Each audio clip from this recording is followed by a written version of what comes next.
Шинжээчийн цаг хөтөлбөрийг Голомт банк үзүүлж байна. Сайн байцгаана үзэгчдээ. Шинжээчийн цагийн энэ удаагийн дугаарыг хүрэхэд бэлэн болоод байна.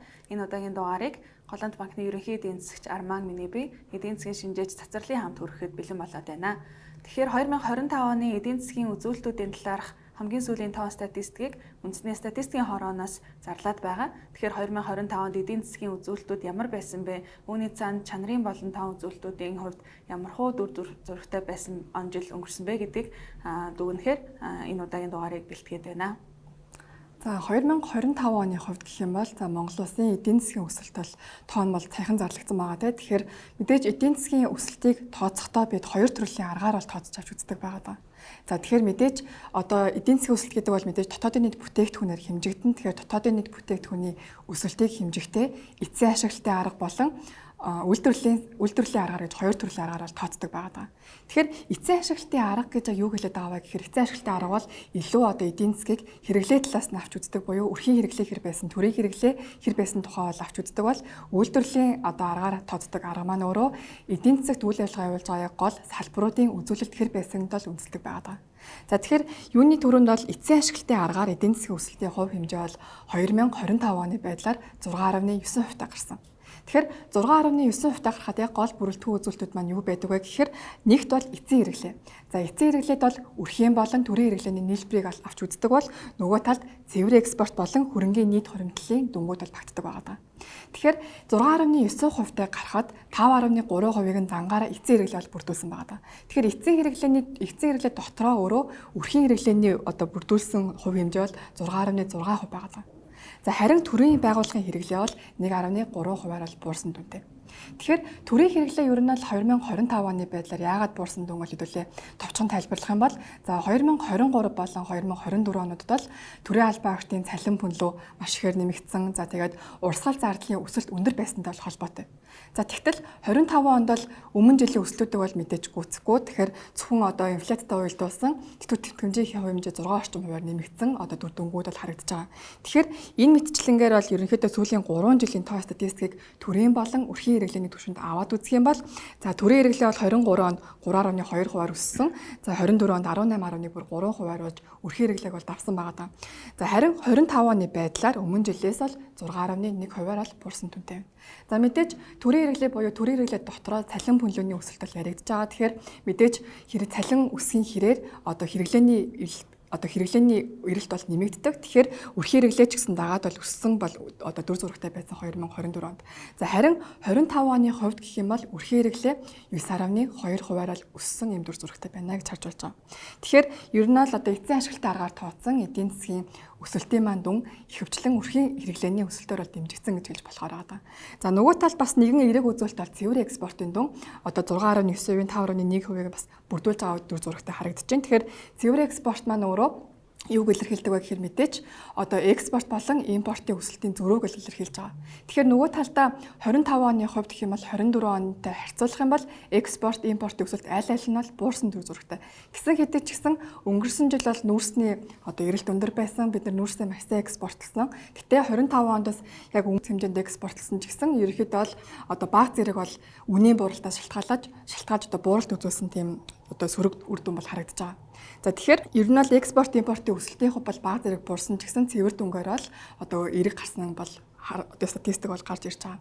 За тэгэхээр мөн одоо хөрөнгийн нийт хуримтлал гэсэн одоо статистик маань өөрөө яг эцсийн ашиглалтын аргаар тооцоод гол бас тоон үзүүлэлт бол яригддаг. Тэгэхээр хөрөнгийн нийт хуримтлалт яг юуг илэрхийлдэг вэ гэхээр мэдээж одоо хуримтлал гэж авч үзэх юм бол биднэрт нэгт Монгол улсад маань хөдөө аж ахуйд хамгаалсан нөөц буюу яг нь мал аж ахуй дээр хамгаалсан нөөцийг нэгт яригдана. За хоёрт болоод ирэнгүүт материалын хөрөнгийн хуримтлал буюу одоо барилга байгууламж, машин тоног хөрөмжийн хуримтлалууд яригдана. Тэгэхээр өнгөрсөн жилийн үед бол одоо хүмүүсийн цалин өссөнтэй холбоотойгоор маш их бараа бүтээгдэхүүнийг импортоор оруулж ирж исэн бол 25 онд харьцангуй тэр дүр зураг маань одоо баг зэрэг буурсан төлөвтэй харагдаж байгаа. Тэгэхээр нөгөө талдаа одоо хөдөө аж ахуйн салбарын одоо үзүүлэлт сайн байсан ч гэсэн одоо материалын хөрөнгийн хуримтлал буурсантай холбоотойгоор хөрөнгийн нийт хуримтлалын дүн маань одоо 6.9%-аас эдийн засгийн өсөлтийг бол хойш татсан бас гол үзүүлэлт бол болсон гэж хэлж болно. За дараагаар нь бол эцсийн ашиглалтын аргыг тооцсон. За дараагийн арга нь бол гол үйлдвэрлэлийн аргаар тооцсон үр дүн бол яригдж байгаа. Тэгэхээр үйлдвэрлэлийн аргаар тооцоход бол мэдээж яг эдийн засгийн салбаруудыг бол авч үзнэ. Тэгэхээр тухайн яг Монгол улсын хувьд гэх юм бол мэдээж яригддаг хөдөө аж ахуй, уул уурхай, үйлдвэрлэл барилга, үйлчлэгээ болон бүтээгдэхүүний цэвэр татвар гэсэн гол 5 салбар бол яригдана. Тэгэхээр мэдээж 25 оны хувьд бол хөдөө аж ахуй болон уул уурхайн салбар бол эдийн засгийн өсөлтөг бол голчлон тэмцээн эхэлж болж байгаа. Тэгэхээр хөдөө аж ахуйн салбар бол мэдээж яг одоо эдийн засгийн өсөлт маань өөрөө 25-нд үйлдвэрлэл арга 6.8% гарсан. За эцсийн ашигтай аргаар бол 0.1%-аар бол одоо бага байгаа. Тэгэхээр 6.8%-ийн нэг зөв бүрэлдэхүүнийг одоо задлаад авч үзэх юм бол хөдөө аж ахуй бол 2.91%-ийг бол бүрдүүлсэн. За уул уурхай бол 1.4%, үйлдвэрлэл барилга бол 1.5%, за үйлчлэгээний салбар бол 1%-ийг нь тус тус бол бүрдүүлсэн төр зурагтай байгаа. За тэгэхээр хамгийн өндөр нэг хувийг бүрдүүлсэн 2 гол салбар бол уул уурхай болон хөдөө аж ахуйн салбар байдаг. За уул уурхайн салбарыг бол хэдүүлээ одоо 23 оноос хойш аваад үзэх юм бол уул уурхайн салбар бол маш өндөр өсөлттэй байсан 23 оны хувьд л жилийн өсөлт нь 23.4%. За 24 онд бол 10.8%, 25 онд бол 10.6%-ийн бодит өсөлтийг бол уул уурхайн салбар бүрдүүлж чадсан. За мэдээж 25 оны эхний хагас жилд бол нүүрснээ шалтгаалсан маш олон гадаад эрсдлийн хүчин зүйл байсан ч гэсэн сүүлийн хагас жилд бол эцдийн нүүрсний эрэлт сэргсэнтэй холбоотойгоор одоо уул уурхайн салбар харьцангуй эрчимжиж ер нь бол уул уурхайн салбарын өсөлт бол өмнө жилтэй харьцуулалтаа ижил түвшинд бол гарсан байгаа гэж хэлж болно. За нөгөө талд бол хөдөө аж ахуйн салбар бол энэ жилчингээ бол яригдсан чухал салбар байгаа. Тэгэхээр хөдөө аж ахуйн салбарын одоо бодит дүн бол 33.2% гарсан. За мэдээч өнгөрсөн одоо 23, 24 онууд айл нь одоо 8.9% болон 28.7%-аар бол хөдөө аж ахуйн салбар дандаа буралтай байсан бол одоо 25 онд бол мэдээж зуудын нөхцөл байдал харьцангуй тогтвортой байснаас шалтгаалж хөдөө аж ахуйн салбар сэргэлт үзүүлсэн ийм үр зурагтай байгаа. Шинжээчийн цаг хөтөлбөрийг Голомт банк үзүүлж байна. Тэгэхээр манай Монгол улсын ер нь бол эдийн засгийн гол үзүүлэлтүүд бол иймэрхүү гарч байгаа. Гэтэ үүний одоо энэ тооны цаана өөрөө яг тухайн салбаруудын бүтээмж хэр байгаа вэ гэдгийг бол бид нэр зайлшгүй ярих шаардлагатай байгаа даа тий. Тэгэхээр бүтээмжийн тухай бол илүү дэлгэрэнгүй танилцуулбал. Тэгэхээр саяны хэлсэнчлэн 2025 оны эдийн засгийн өсөлтийг үйлдвэрлэлийн аргаар харах юм бол 6.8% өсөлттэй гарсан байгаа. За үүнээс дийлэн хувийг нь бол одоо хөдөө аж ахуйн салбарын сэргэлт болон уул уурхайн салбарын үйлдвэрлэлийн өсөлт тайлбарж байгаа гэдгийг бол сая хэлсэн. Гэхдээ яг бүтээмж талаас нь ямар байсан бэ гэдгийг харуул маш сонирхолтой дүр зураг харагдана. За тодруулах юм бол хэдийгээр уул уурхайн салбарын өсөлт 2025 оны сүүлийн хагаст илүү эрчимжсэн. За тодруулах юм бол мэдээж за оюутлогын засгийн үйлдвэрлэлтэй холбоотойгоор засгийн үйлдвэрлэл сайжирсны зэрэгцээ оны эхэнд муудаад байсан нүүрсний экспорт иргэн сайжирч нүүрсний үйлдвэрлэл мөн адил сайжирсны үр дүнд уул уурхайн салбарын өсөлт бол оны эцэст эрчимжиж орж ирсэн байгаа. Гэхдээ яг уул уурхайн салбарын бүтээмжийн өсөлт ямар байсан бэ гэдээ харах юм бол 2025 оны туршид ерөнхийдөө бүтээмж өсөлт бол сөрөг утгатай буюу бүтээмж өнгөрсөн онтойгоо харьцуулахад бол буурж исэн дүр зурагтай бол харагдаж байгаа.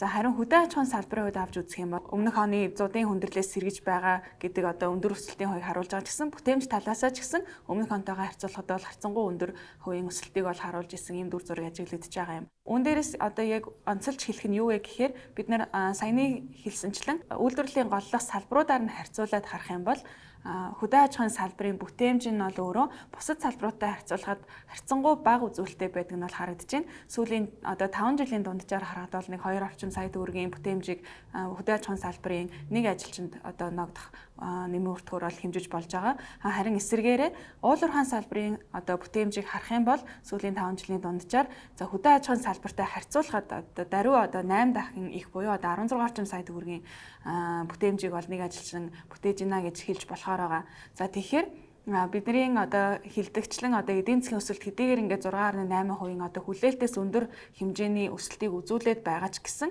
энэ том зургаараа бидний эдийн засгийн өсөлт яг хэр чанартай өсөлт болж ийн вэ гэдгийг одоо маш нэрвчилж авч үзэх шаардлага гарч ирж байна гэж хэлж болж байгаа.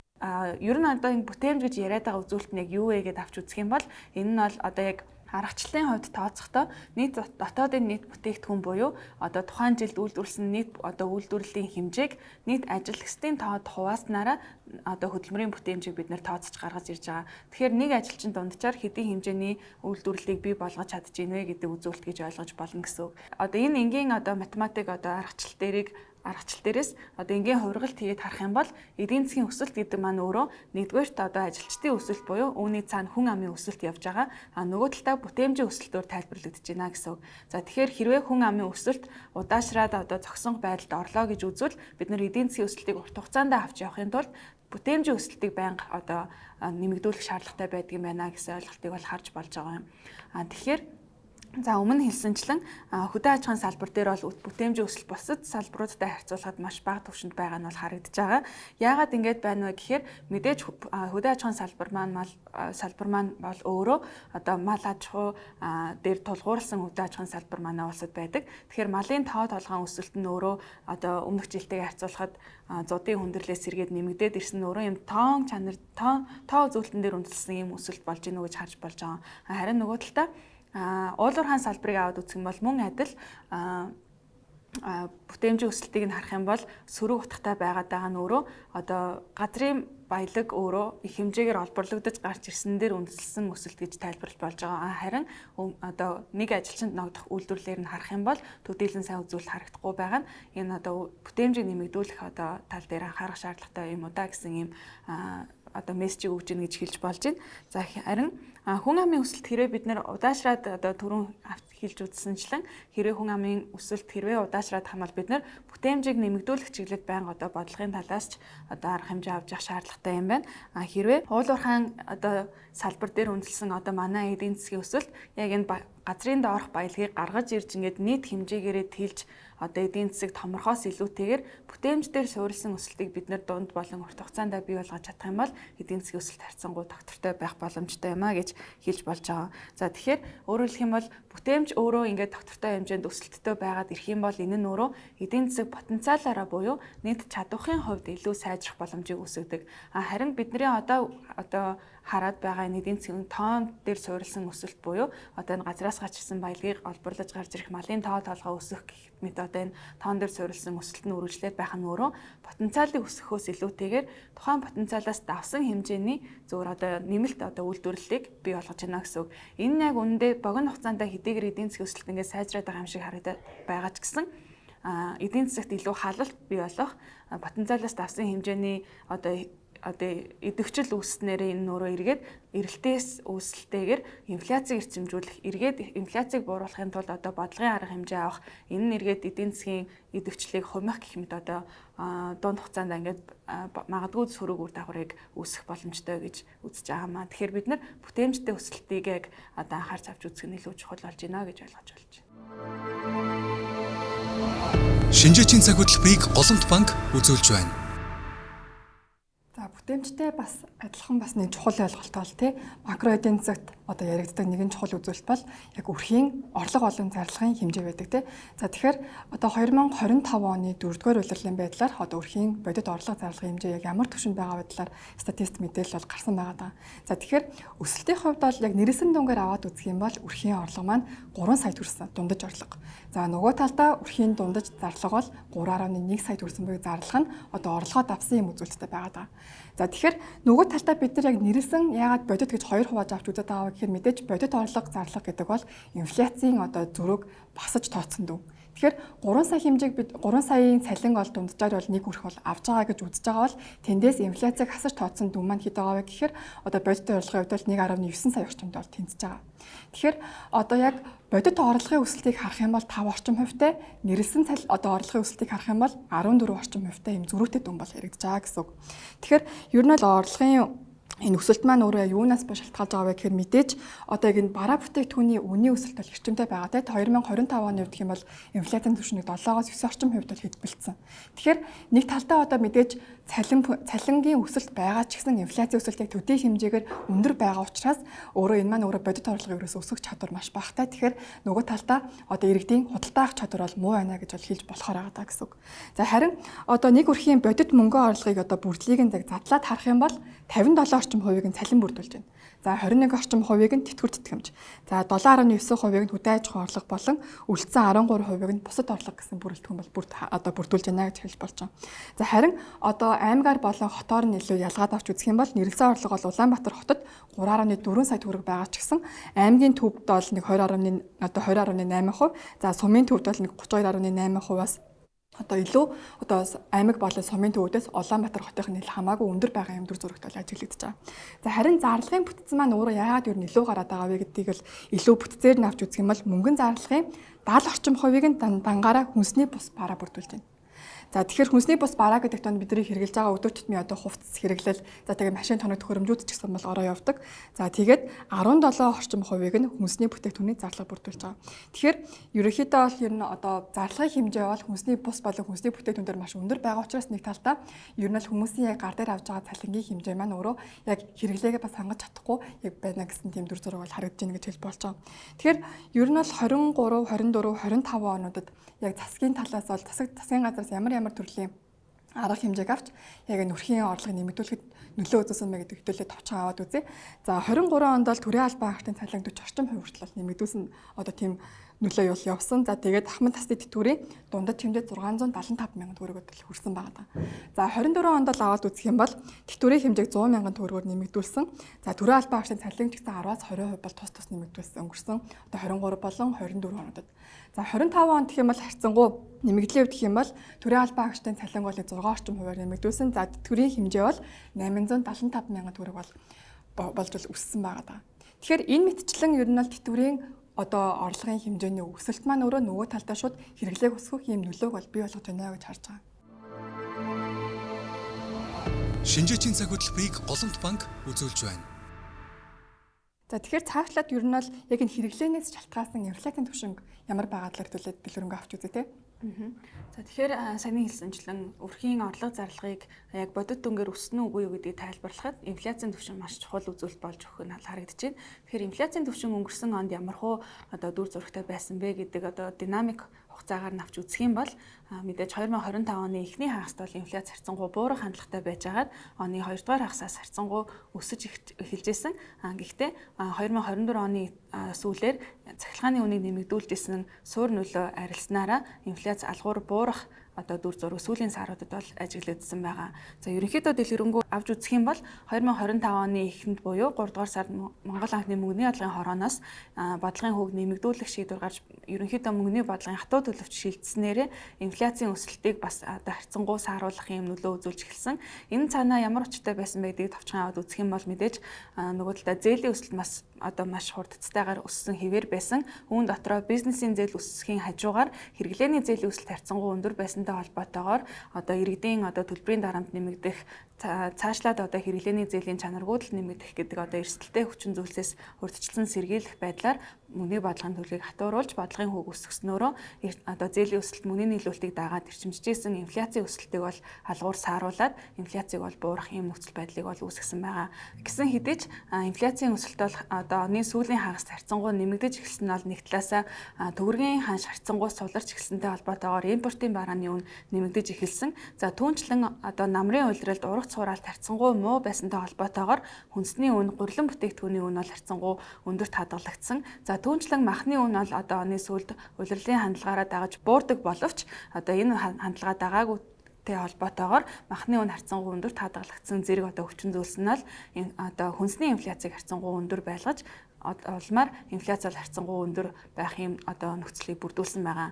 Харин одоо түрүүн хэлсэнчлэн инфляц бол сүүлийн саруудад харьцангуй буурж эхэлсэн бол одоо өмнөх жилд цахилгааны үнийг өсгсөн үнийн өсөлтийн нөлөө одоо арилснараа инфляц харьцангуй буурах юм одоо нөхцөлийг үүсгэсэн гэж хэлж болно. 2025 онд мөнгөний бодлого талаас ямархуу одоо арга хэмжээг авч ирсэн бэ гэдгийг бол товчхон авч үзье. За тэгвэл 2025 онд мөнгөний бодлогын хороо бол одоо нийт 7 удаагийн хурлаар бодлогын шийдвэрийг гаргасан байдаг. За үүнээс бол 4 удаагийн ээлжид хурлаас гадна 3 удаагийн ээлжид бус хурлаар бол мөнгөний бодлогын хорооны шийдвэрүүд гарсан байгаа. За ерөнхийдөө цаг хугацааны дараалалаар нь аваад үзэх юм бол 2025 оны 1-р сард ээлжид бус хурал хуралдаад бодлогын хүүг нэмэгдүүлэхээс илүүтэйгээр эхний ээлжинд заавал байх нөөцийн хувь хэмжээг нэмэгдүүлж одоо мөнгөний бодлого хатууруулах тохиог бол зах зээлд өгж эхэлсэн байгаа. Харин 3 дугаар сарын ээлжид хурлаараа бодлогын хүүг 2.1%-аар буюу 12% хүргэж өсгсөн. Ингэснээр бол мөнгөний бодлогын одоо хатуу төлөвт бол шилжиж цаашлаад инфляц буурах нөхцөлийг бүрдүүлсэн байгаа. Харин 2025 оны 6-7 дугаар саруудын ээлжид болон ээлжид бус хурлаар илүүтэйгээр одоо бодлогын хүүг өөрчлөхөөс илүү тэтгэврийн зээлд одоо хаарал хандуулсан бодлогын шийдвэрүүд гарсан байгаа. За тухайлах юм бол эхний ээлжинд тэтгэврийн зээл нь одоо хэрэглээний зээлтэй адилхан одоо агуулгатай учраас одоо үр орлогын харьцааг тогтоох гэх мэтчлэн одоо шийдвэрүүдийг авч хэрэгжүүлжсэн боловч одоо иргэд олон нийтийн эсэргүүцлийн улмаас бол тэдгээр шийдвэрийг бол цуцлсан шийдвэрийг бол 7 дугаар сард иргэд гаргасан байгаа. Харин оны эцэст буюу 2025 оны 12 дугаар сарын ээлжид хурлаараа дахин тэтгэврийн зээлтэй холбоотой шийдвэрүүдийг гаргасан. За тухайлах юм бол хугацааг 36 сард хүргэж нэмэгдүүлэх мөн эрсдлийн жинг 150% байсныг 100% болгож бууруулах гэх мэт одоо бодлогын шийдвэрүүдийг бол тэтгэврийн зээлтэй холбоотойгоор гаргасан байгаа. За хамгийн сүүлд буюу 2026 оны 1-р сард бол одоо мөнгөний орлогын хорооны ээлжид бус хурал дахин хуралдаж заавал байлах нөөцийн хувь хэмжээг нэмэгдүүлэх шийдвэрийг бол гаргасан. Харин бодлогын хүүг бол хэвээр нь хадгалсан байгаа. За түүнчлэн хэрэглээний зээлийн үр орлогын харьцааг мөн одоо 45% одоо тогтоож чангаруулсан. Энэ нь бол мөн адил түрүүний хэлсэнчлэн одоо хэрэглээний зээлийн өсөлтийг хязгаарлах чиглэлийн юм бодлогын арга хэмжээ болсон гэж ойлгож болж байгаамаа. Тэгэхээр мөнгөний орлогын одоо тус шийдвэрээс шалтгаалаад ер нь бол инфляцийн түвшин 2025 оны 12 сар болон 2026 оны 1-р сард ер нь бол Монгол банкны зорилтод интервал дотор бол багтаж байгаа тийм. Тэгэхээр Монгол банкны зорилтод интервалын хувьд бол 6-аас 8 орчим хувьд бол хэлбэлцдэг. Тэгэхээр одоо 1-р сарын одоо 26 он гарсны 1-р сарын байдлаар инфляцийн түвшин 7.5% таа бол гарсан байгаа. Тэгэхээр мэдээж инфляцийн түвшин 7.5% бол ямар илүү одоо бараа бүтээгдэхүүний нөлөө өндөр байгаа вэ гэхээр мэдээж хамгийн өндөр нь хоёр төрлийнх байгаа. Нэг нь хүнсний бараа бүтээгдэхүүний үнийн өсөлт маань өөрөө цэвэр дөнгөөрөө 12 орчим хувь өсөлттэй байгаа. За нөгөө талдаа боловсролын үйлчилгээний одоо өсөлт маань өөрөө 12 орчим хувьтай. Тэгэхээр мэдээж 7.5% гарахад хүнсний одоо барааны одоо оролцож байгаа оролцооны 1% нь өөрөө 3.4% дангаараа бүрдүүлж байна. За боловсролынх бол 0.8%, за хувцасных бол 0.9, цахилгаан ус дулааных бол 0.5 гихчлэн бол одоо тус бол бараа бүтээгдэхүүний оролцоонд бол бүрдүүлж байна гэж хэлж болохоор байгаа. 1-р сарын байдлаар инфляцийн түвшин одоо өмнөх сарын адил 7.5%-тай гарсан байна. За цаашлаад бол инфляцийн түвшин бол харьцангуй энэ төв банкны зорилттой түвшний орчинд хадгалагдах хүлээлт бол хэвээр байгаа. Гэсэн хэдий ч гадаад орчин талаасаач инфляцийг нэмэгдүүлэх одоо эрсдэл хүчин зүйлс хэвээр байгаа гэдгийг одоо шинжээчд бол одоо харуулсан хэвээрээ байгаа тийм. За ингээд энэ хүрээд ерөнхийдөө бол Монгол улсын яг эдийн засгийн идэвхжил ямар түвшинд байсан, эдийн засгийн өсөлт хэдэн хувьтай гарсан, ямар аргаар тооцсон. Тэгэхээр эдийн засгийн өсөлтийн цаана бүтээмж, инфляц, өрхийн орлого зарлага гэсэн одоо чухал макро үзүүлэлтүүдийг заавалшгүй яг анхаарах шаардлагатай гэсэн гол ойлголтуудыг бол танилцууллаа. Анхаарал хандуулсан та бүхэндээ баярлалаа. Баяртай. Шинжээчийн цаг хөтөлбөрийг Голомт банк үзүүлж байна.